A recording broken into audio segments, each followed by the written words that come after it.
Okay, good morning. So ang pupuntuhan ko ngayon ay patungkol ngayon sa Senate inquiry na magsasalita na yung isang guest na ilalabas na yung Polborn issue. Tingnan natin kung anong kapupuntahan itong kwan. Baka mapaparis ito sa second envelope. Ano ba yung second envelope? Doon sa panahon ni Era, kung binuksan yung envelope, hindi napalitan si Irap. Walang EDSA to. Nangyari, pinahigpitan na hindi mabuksan. Iyon pala naman, walang laman yung envelope. So ngayon, sa Senate inquiry mamaya alas 10, pakinggan natin kung anong mangyayari. 10 a.m. now is already 29 na ngayon. 29 na pala, 29 na ba ngayon? So, which is Tuesday. Tuesday tayo ngayon. So, mamaya ang hearing. So, dito natin makikita ngayon kung ang mga senador ay saan sila nakaposisyon. Or, maring sabihin natin, tulad ko na neutral. So, makikita natin dito. So, ito na yung huling baraha ng Duterte para ang taong bayan ay mag-alsa. Or maaaring mayroon pa isa, pero tungkol pa rin sa Polborn issue before 30. Ang problema nga lang, kahapon o kagabi, nag-vlog ako. Ang daming galit na mga pro-Duterte. Pro-Duterte, wait, I mean. Tapos yung pro-Marcos, tuwang-tuwa. Nasabi lang, bumaliktad na ako. Bumaliktad? Bakit ako bumaliktad? Ever since Marcos Duterte, tinitira ko. Paano ako naging baliktad? Pero although ang aking mga karamihang banat ay sa administrasyon, dahil marami ako nakitang mali na hindi ko gusto, lalo na yung First Lady natin, na siyang nasusunod sa lahat ng mga gawain ng ating bansa. Pati pag-appoint, siya pa rin. So doon ako nagagalit kasi diyan nagkakaproblema ang ating bansa. Now sa Duterte, na kasi ang Duterte, ang mga layunin nito ay para sa bayan. Ang problema nga lang, sabi ko nga, magalit na kayo magalit kasi iisa lang ang takbo ng utak ninyo eh. Sorry sa mga sinasabi ko. Kasi dapat, bago kayo babanat, mag-a-analyze kayo. Ano ang ibig sabihin ni Segundo Makabayan? Anong ibig niya sabihin? Dapat yun muna pag-aralan. Hindi kung ano yung lumalabas sa bibig ko, yun ang kagad susundan ninyo. Parang hindi tayo nag-iisip. Sinasabi ko lang yan dahil marami ako nakalap kahapon na issue, o hindi issue, nakalap na impormasyon na nagbumudmud na ng milyones sa mga taong bayan, lalo na sa mga leader ng mga congressmen. So meaning, pag kumalat yan, bayad na ang mga tao. Sino pang tatakbo sa IPSA? Kaya nga sabi ko nga, wag nang patagalin, dapat agahan na. Noong April 9, kasi sabi nga ni Maharlika, now na. Sabi ibang vloggers, now na. Sabi ng ibang viewers, now na. Ang problema lang, puro sinaw na.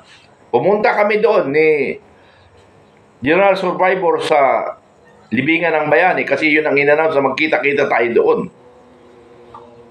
At mag-a-assist kami para hindi magkaroon ng trouble. Para ihayag nyo lang ang inyong nararamdaman. Anong nangyari? Ilan lang kami doon. Walang pinadala si Malika. Walang pinadala yung mga vloggers na nagsasalita na now na. Kami, sabi namin, hindi kami nagsabing now na. Pero nandoon kami. Nandoon kami. May nag-chat pa sa akin, galing Malacanang. Sabi niya, Colonel Metron, you are inviting, you will be charged of inciting to sedition. Doon ako napalo at saka nag-alala. Pero anyway, sabi ko, nakapag-iwan na ako ng habilin ko sa mga anak ko na kung makulong man ako mamatay, ay hinanda ko ang buhay ko para sa bayan.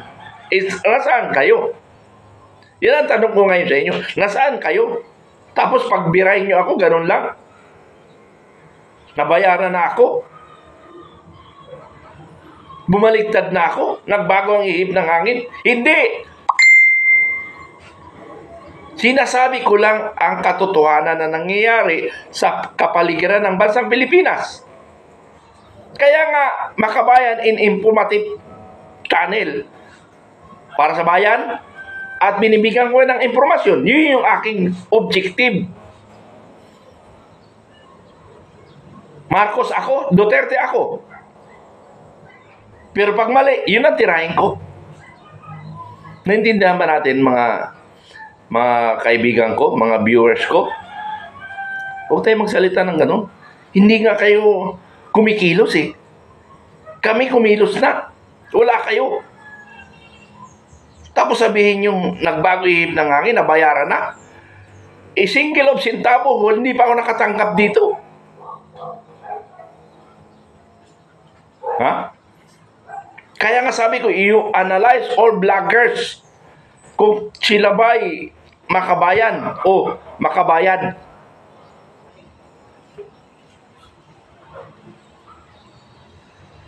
Pero anyway, that is your opinion. Kaya nga lang, opinion sana natin, magiging huwara naman.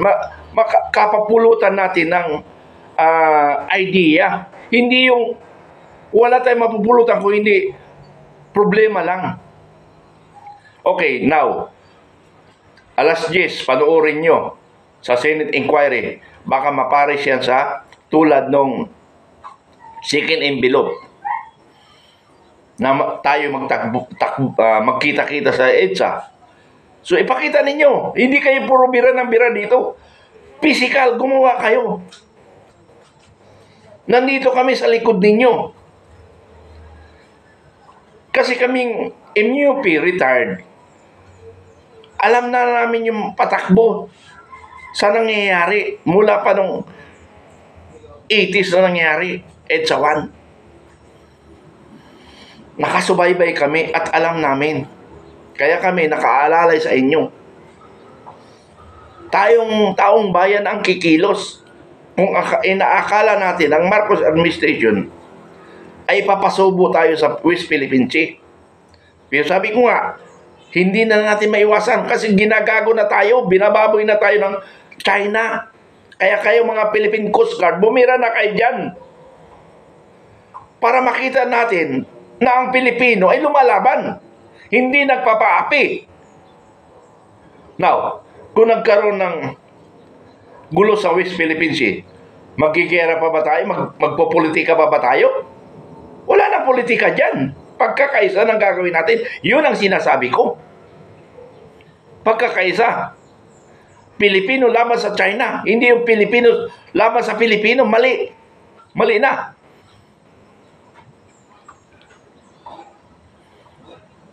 Huwag na politika. Kaya nga ayaw ko sumanib sa politika eh. Gusto ko maging malaya ang aking desisyon. Kasi pag nandiyan ka sa gobyerno, hindi mo pwedeng banggay ng gobyerno. Kasi gobyerno ka eh. Kung politician, opposition ka, bibirahin mo. Wala kang laya. Diba? Pero kung free will ka, individual ka, katulad ko ngayon, left and right, pwede kong tirahin. Diba? Pero wag niyo akong sabihin na nabayaran ako. Nagbago ang ihip ng hangin. Nagsasabi lang ako sa mga information na nakakalap ko. Kaya nga informative channel eh. Naintindihan nyo ba yun?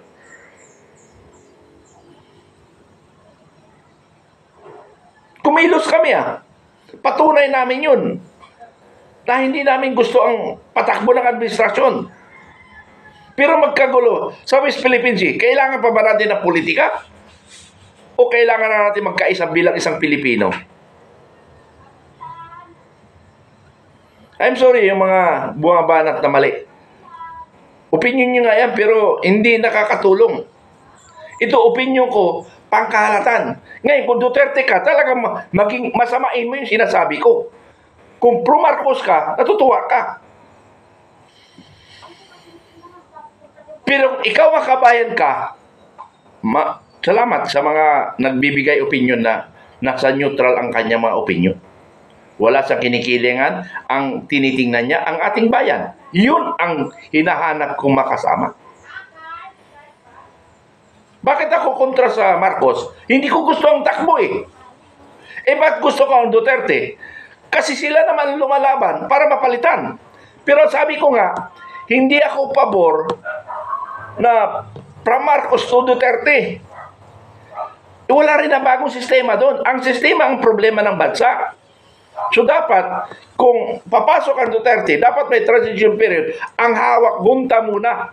Okay, revolusyon na plano ni Pangulong Digong noon sa kanyang panahon. Hindi niya nagawa kasi ayaw pa ng taong bayan kaya hindi niya ginawa. Kasama kami sa plano noon.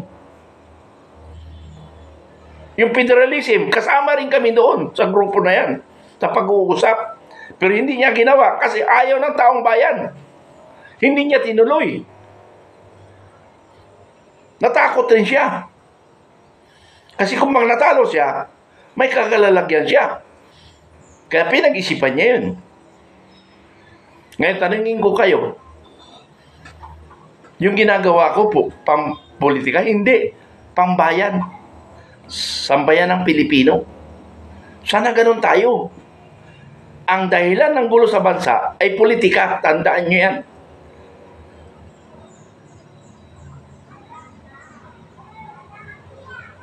Mahirap daw kung basahin. Simple lang. Una pa man, sinabi ko neutral ako. Kung may nakita akong mali, both side, titirahin ko. Ngayon, may nakita akong mali sa Duterte. Ano yung mali doon? Pinapatagal pa. Hanggang lumamig na mga tao, hanggang nabayaran ng tao, anong gagawin mo pa ngayon? Pero mayroon pa, last. Hindi ko lang sabihin yung mga date. May chance pa. Pero parang nakikita ko mahirap na kasi na-counter na kayo. Yung perang Marcos nilabas na nila. Kayo, may panlabas, ang Duterte may panlabas na pera? Galing sa puso, mayroon. Ang problema lang, kung hindi na mangyari yun. Kasi ginawa na namin April 7, wala rin. Puro lang sa vlog, down na. So, ito, para wala kayong masabi, kung kayo ay Duterte diehard, wag lang kayo puro salita. Kailangan magpakita kayo ng suporta. Mag-comment kayo, sir, kami nakahanda, mayroon ako 1,000. Sir, ako nakahanda, mayroon ako 10,000. Maharlika, mayroon 200,000. 200,000 kanyang pan eh. Subscriber. Ganon ang gusto natin marinig. Hindi yung nagsasalita lang tayo sa vlog ng vlog. Tapos hindi rin kayo kumikilos. Ano yun? Imamagic mo yung mga tao doon sa kung saan man meeting area? Hindi. Kailangan physical accounting. Pero pag nagsalita kayo, akala mo tunay rin kayo. Puro lang kayo si salita. Kami kumilos na. Wala kayo. Tapos sasabihin nyo ako na bago, nabayaran na. Wala sa bokabularyo ko mabayaran. Matagal na akong inuopera ng mga bayad since ako'y second lieutenant. Maraming opera sa akin tungkol rin sa politika. At saka sa mga illegal activities, binabayaran ako. Hindi kayang bayaran aking prinsipyo kahit ilang milyon man yan. Dahil hindi ko kailangan ng mayaman. Kasi hindi ko naman kayang dalhin niya sa aking hukay. Okay na ako sa mga anak ko. Mawala man ako, hindi na sila maghihirap. Yun lang ang pangarap ko. Dahil lumaki ako sa hirap. So, nagsalita ako ngayon kasi ang dami kong narinig. Nung binibira ko ng Marcos, ang daming pumapabor. Nung nag-neutral ako at sinasabi ko ang katotohanan, medyo mahirap na. Iba na ang timpla ng bibig nila. So, pag-aralan niyo yung mga sinasabi ko. Iyan ay panahon ninyo, kung kayo man ay diehard, Duterte, kumilos kayo. Magsalita kayo na now na. Pero now na, dapat mayroong kang tao, hindi ikaw lang mag-isa. Ano, may tulong mag-isa? Yung pinapunta niyo ako sa Maisog Rally, nag-isa lang ako. Ano may tulong ko nung nag-iisa lang ako? Pero kung nanawagan ako sa lahat ng mga diehard Duterte, panahon nyo na ipakita ang inyong suporta. Pumunta kayo doon sa Bustos, Bulacan. Ganon. Di naka-multiply pa ako. Di ba? Tama, hindi? Kape muna ako.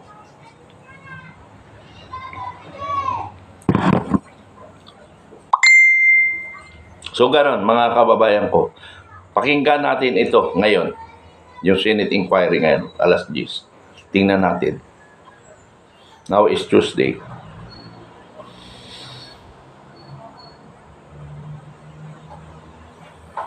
Okay, so much for that.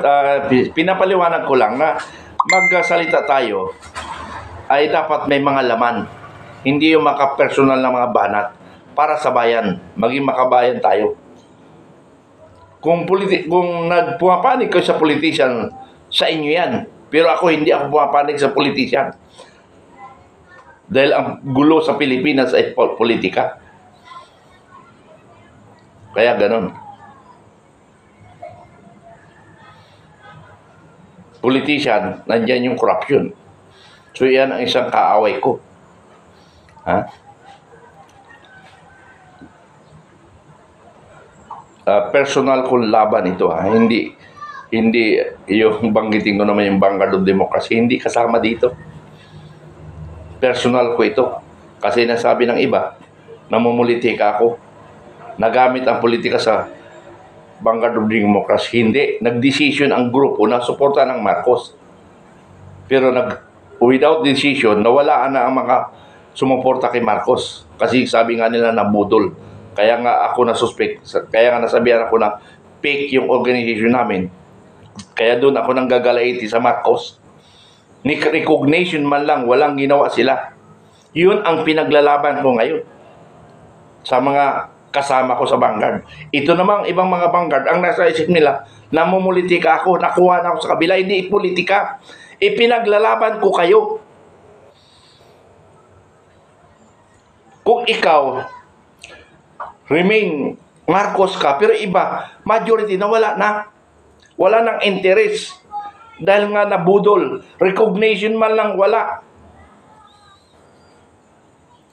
Saka ko nang pagsasabihin ang mga pangalang involved na walang nagawa ta rin talaga. Ako may nagawa ako. Pinaglalaban ko kayo. Yun ang point na doon na sinasabi nyo na politika ako. Hindi. Pinaglaban ko kayo. Dahil nasabihan akong fake ang iyong samahan. Ang iyong samahan ay nabudol. So nandito ako nagsasalita para sa inyo. Pag nagsalita kayo, akala nyo may naghirap rin kayo sa samahan na ito. Kilala ko, alam ko kung sino ang naghirap dito. Nagsakripisyo, alam ko kung sino. Yung iba, nagsakripisyo, nag-aantay, nawala rin. Diba? So, may time of forum yan on the discussions. Sa tama panahon. Okay, salamat. Good morning. Abangan ang Senate Inquiry alas 10 ngayong araw na ito. Salamat.